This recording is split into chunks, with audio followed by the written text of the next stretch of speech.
مغرب اور آج کا چیلنج۔ مرزا غالب 1797 تا 1869 اردو زبان کے سب سے بڑے شاعر سمجھے جاتے ہیں۔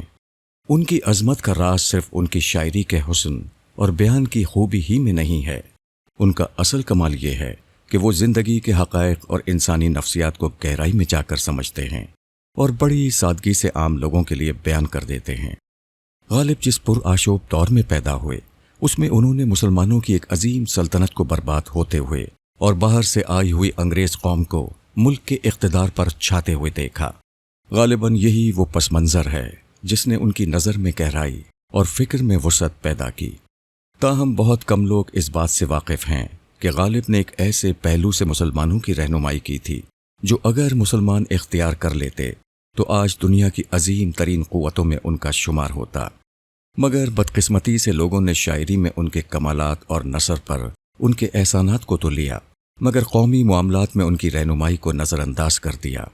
اور سب سے بڑا سانحہ یہ ہے کہ یہ کام اس شخص نے کیا جو خود آنے والے دنوں میں بر صغیر کے مسلمانوں کا بہت بڑا رہنما بنا، یعنی سر سید احمد خان۔ 1855 میں سر سید نے اکبر اعظم کے زمانے کی مشہور تصنیف آئین اکبری کی تصحیح کر کے اسے دوبارہ شائع کیا۔ غالب نے اس پر فارسی میں ایک منظوم تقریض یعنی تعارف لکھی۔ اس میں انہوں نے سر سید کو سمجھایا کہ مردہ پرورن مبارک کاری نیست، یعنی مردہ پرستی اچھا شغل نہیں، بلکہ انہیں انگریزوں سے یہ سبق سیکھنا چاہیے کہ وہ کس طرح فطرت کی طاقتوں کو مسخر کر کے اپنے اجداد سے کہیں آگے نکل گئے ہیں۔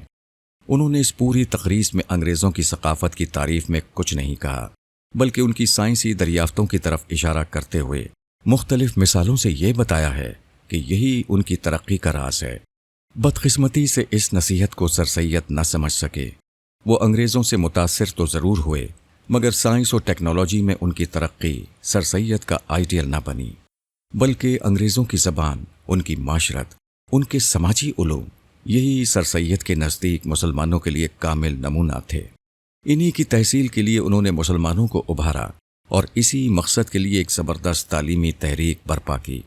اس کا یہ فائدہ تو بہرحال ہوا کہ مسلمان اس قابل ہو گئے کہ انگریزی معاشرے کے دیگر نظاموں کے ساتھ ان کے نظام سیاست کو سمجھ کر ان سے آزادی حاصل کرنے میں کامیاب ہو گئے، مگر بدقسمتی سے اس کے اثرات تہذیبی اور ثقافتی طور پر ان پر بہت برے پڑے۔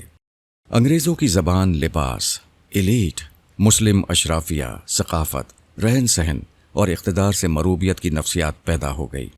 بدقسمتی سے آج کے دن تک ہمارے پڑھے لکھے اور صاحب ثروت طبقات اسی نفسیات میں مبتلا ہیں۔ چنانچہ مغربی تہذیب کے مثبت پہلو، مثلاً قانون کی عملداری، سماجی عدل، تحریر و تقریر کی آزادی کا تو چلن ہمارے ہاں آج تک نہیں ہو سکا۔ البتہ انگریزی زبان اور انگریزی طرز زندگی ہمارے ہاں عزت و شرف کا معیار سمجھے جاتے ہیں۔ اس صورتحال میں مزید خرابی ہماری مذہبی قیادت نے پیدا کی ہے۔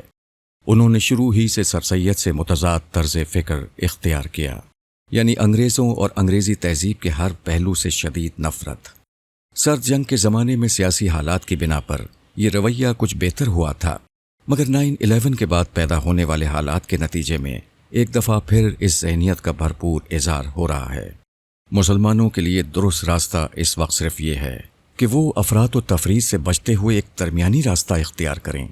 انہیں نہ مغرب سے مروب ہونا ہے اور نہ اس سے نفرت کرنی ہے۔ اس وقت مغرب دنیا کا حکمران ہے، ان کی تہذیب دنیا کی غالب تہذیب ہے، وہ سائنس اور ٹیکنالوجی کے امام ہیں۔ ان کی اس اہمیت کی بنا پر ان کے ساتھ بڑے تدبر کے ساتھ معاملہ کرنے کی ضرورت ہے۔ ہمارے نزدیک اس کے 3 پہلو ہیں۔ ایک یہ کہ سائنسی علوم اور تمدنی ارتقاء میں ان کی ترقی کو کلی طور پر لینا ہمارا نصب العین ہونا چاہیے۔ دوسرے، ان کی تہذیب کے وہ پہلو جو ہماری بنیادی اقدار کے خلاف ہیں، ان کو ہر صورت میں اپنے اندر در آنے سے روکنا ہمارا مقصد ہونا چاہیے۔ مثلاً ہماری تہذیب آخرت پسندی، حیا اور حفظ مراتب کے ارکان ثلاثہ پر کھڑی ہے، ان پر ہم کوئی سمجھوتا نہیں کر سکتے۔ تیسرے، ان کے درمیان میں جو ثقافتی عناصر ہیں، مثلاً زبان وغیرہ، ان پر سمجھوتا کرنا ہماری مجبوری ہے۔ اس حکمت عملی کو اپنائے بغیر ہم اس چیلنج کا سامنا مؤثر طریقے سے نہیں کر سکتے جو آج ہمیں درپیش ہے۔ ابو یحییٰ۔